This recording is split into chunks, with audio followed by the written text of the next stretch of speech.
Let's talk for a few minutes about Thomas Jefferson's idea of happiness. In the Declaration of Independence, Thomas Jefferson says that human beings have been given certain rights by their Creator, and among these rights are life, liberty, and the pursuit of happiness. And what does he mean when he uses this word happiness? I think to have a sense of what he means, we need to review the thought of two philosophers Jefferson was well acquainted with. One philosopher is Epicurus. These are Greek philosophers, so Epicurus and Aristotle. And Aristotle was interested in this idea of happiness, and Aristotle said, the basic reason that people do what they do is because they're pursuing happiness. Now, many people, pursue happiness in strange ways and in self-defeating ways. But, if you ask what's motivating people, they want to be happy, and they often make mistakes. But, some people get it right. And the people who get it right experience eudaimonia. That is, a sense of good-spiritedness or contentment of soul, contentedness of soul. They have a sense in their spirit, it's a sense of psychological well-being, that things in life are going well. And so the word we have, happiness, is for Aristotle, eudaimonia, good-spiritedness, contentedness of soul. And one of the ways, or really the main way, that we acquire this contentedness of soul is through the pursuit of excellence, some kind of excellence. So in our lives, we've seen people who exhibit excellence. Excellence as police officers, excellence as teachers, excellence as moms, excellence as home builders, excellence as musicians, excellence as athletes, etc. And then we've also known people who are decent, honorable, trustworthy people. These people exemplify virtue. And narete can mean excellence, and it can mean virtue. And to acquire eudaimonia, a sense of contentedness of soul, we need to pursue both of these things. Now, so then we can translate the word happiness this way. It's a sense of contentment that comes from pursuits that aim at some kind of excellence and that exhibit and promote virtue. Now, we have to say that the word excellence gets used a lot. Probably, the website of every school in the country probably uses the word excellence, but excellence actually is rare. This school, its motto is Summit of Excellence, but the last I knew, 2/3 of the students at the school did not read English proficiently, despite the fact that the large majority of them grew up in the United States. Well, that's not excellence. And so excellence is not easy to attain, and it requires perseverance. And so the word gets used a lot, but we don't actually see it that much. But when I think of excellence, I think of this tremendous ice skater, Michelle Kwan, and I think of this great scientist, Francis Collins, who at the time of this, at the time of making this video, runs the National Institutes of Health.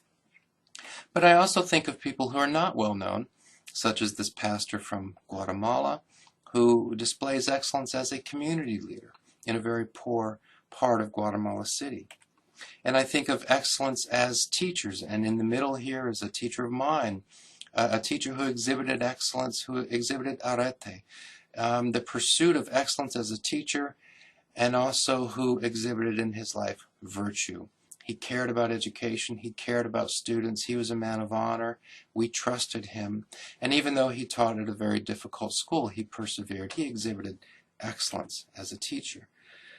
And there are all sorts of ways to pursue excellence. Excellence as a mathematician, excellence as a counselor, excellence as an entrepreneur, excellence as a citizen, excellence as a parent, excellence in athletics, excellence in gardening, etc. There are many, many ways to pursue excellence.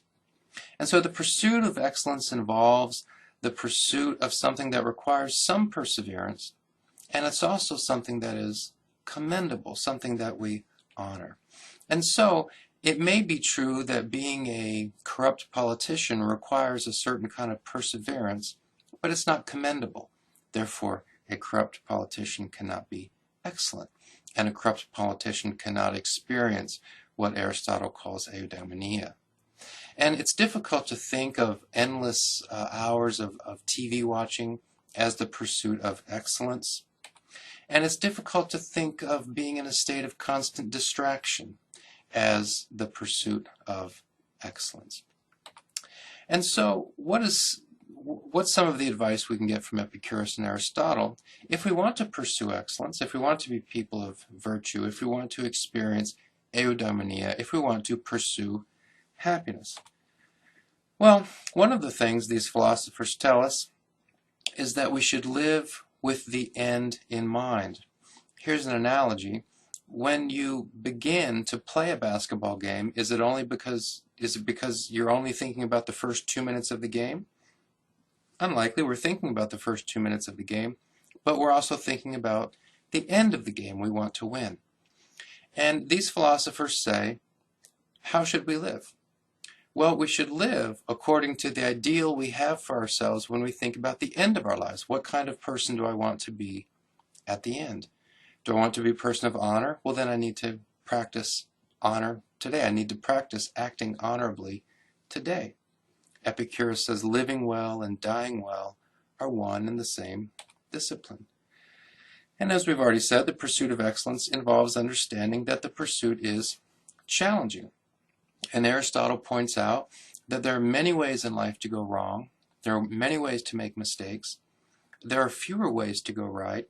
And it's challenging sometimes to know which path to take, how to go about doing something. That takes work and practice and the good counsel of others. And the New Testament makes a similar point. The pursuit of excellence involves perseverance and practice. Aristotle asks us, do you want to be an honest person? If the answer is yes, well, how do you do that? Well, you do that the same way a home builder becomes a good home builder.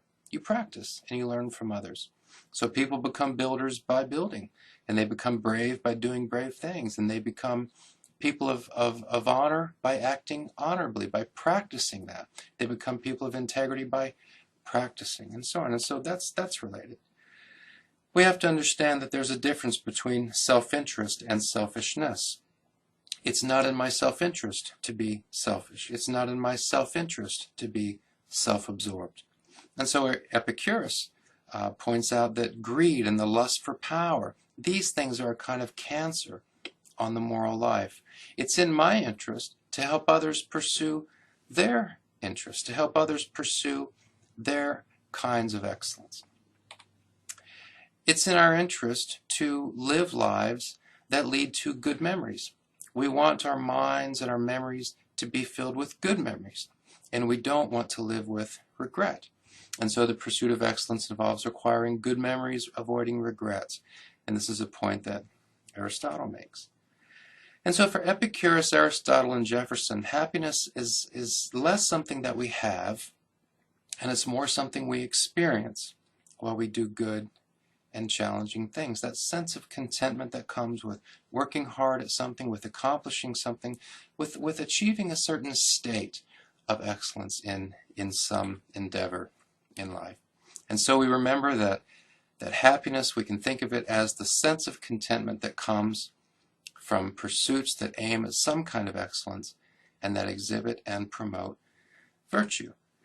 And Adam Smith, who lived around the same time as Jefferson, noticed something similar. He notices that people are pursuing happiness, and I think he would have these Greek philosophers in mind as well. And he says, what sorts of traits, what sort of character traits lead to happiness, that lead to prosperity, that lead to satisfaction? He says, well, prudence does, that people who put wisdom to work in daily life. Being equitable does this, people who are fair and impartial. Being active, so you're busy doing worthwhile stuff. Resolute, you have courage and perseverance, resolution. We're sober, that is, we're thinking things through. We have a proper sense of seriousness about the challenges of life. These things lead to prosperity and satisfaction. On the other hand, there are things that lead to ruin and misfortune. And Smith notices that people who are rash, that is, they do things without thinking about it, without thinking about the consequences. They're insolent, that is, they're arrogant, they're disrespectful, they they cause friction and put other people off. The slothful, the lazy, the apathetic. The effeminate, this would be the cowardly.